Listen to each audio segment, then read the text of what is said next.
মাননীয় সংসদ সদস্য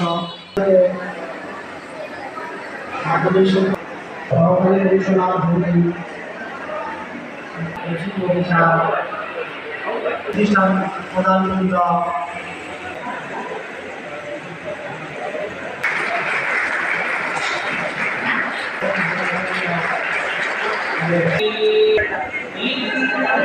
জানাচ্ছি জনাব সুজিত কুমার দাদা একজন শিক্ষার্থীতা উপজেলা নির্বাহী অফিসার জনাব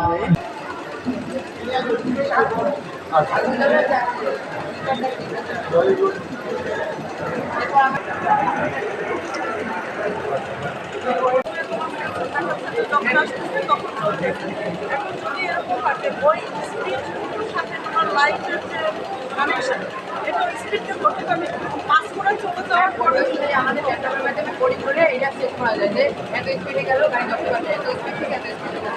আর একটা টাইম সেট করা যায় যে এই টাইমের মেনটেন করতো সব গ্যাস মোটামুটি আর কি রান্নাবাড়ির জন্য যেগুলো গ্যাস করে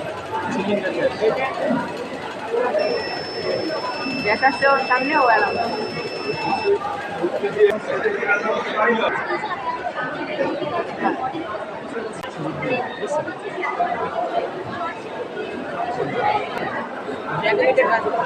যদি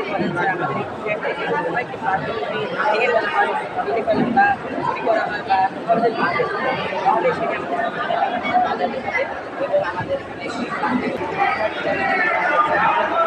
উদ্ভাবনের মধ্য দিয়েই অনেক সহজ হয় এবং সেই উদ্ভাবন যেসব ব্যক্তিরা যেসব দেশের যেসব এলাকা করে থাকে তাদের নামেই একটা এলাকা আলোকিত হয়, একটি দেশ আলোকিত হয়। তোমরা জেনে খুশি হবে যে বর্তমানে আমরা যারা এই মোবাইল ব্যবহার করি এর 5G উদ্ভাবন হয়েছে। এখন 5G উদ্ভাবক উনি একজন বাংলাদেশী। আমাদের গর্বে বুক ভরে যায়, সারা বিশ্ব তার এই উদ্ভাবনী শক্তি গ্রহণ করেছে। তোমরা আনন্দিত হবে আমরা যখন প্রায় ৪৫,০০০ ফুট পরে প্লেনে চড়ি এক দেশ থেকে আর এক দেশে যাই, তখন যে আমরা ওয়াইফাই ব্যবহার করি, এই ওয়াইফাই ব্যবহার করা যায় যে ৪৫,০০০ ফিট পরে বসে, সেইটা আবিষ্কারক একজন বাংলাদেশি নারী। সুতরাং তোমরাও যদি এই রাজাপুর থেকে এমন কিছু উদ্ভাবন করতে পারো যেটা সারা দেশে ছড়িয়ে যাবে, সারা দেশ যেটাকে গ্রহণ করবে তোমাদের এই প্রতিযোগিতার মধ্য দিয়ে, তাহলেই তোমাদের নামে এই রাজাপুর আরো বেশি গর্বিত হবে।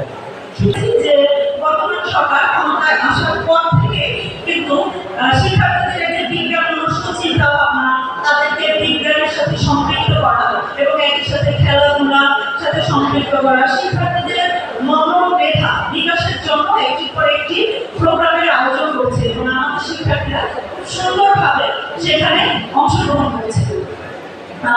আমি বলবো যে যেহেতু বিজ্ঞান নিয়ে কিন্তু এখন বিজ্ঞানের বাইরে যাওয়ার কোনো সুযোগ নেই। আমরা চিন্তা করবো, আমরা আমাদের সমস্যা নিয়ে চিন্তা করবো, সমস্যার সমাধানের পথ বের করবো, নতুন নতুন ধারণা নিয়ে আমাদের শিক্ষার্থীরা এগিয়ে যাবে, এই আশাবাদী আমি বক্তব্য।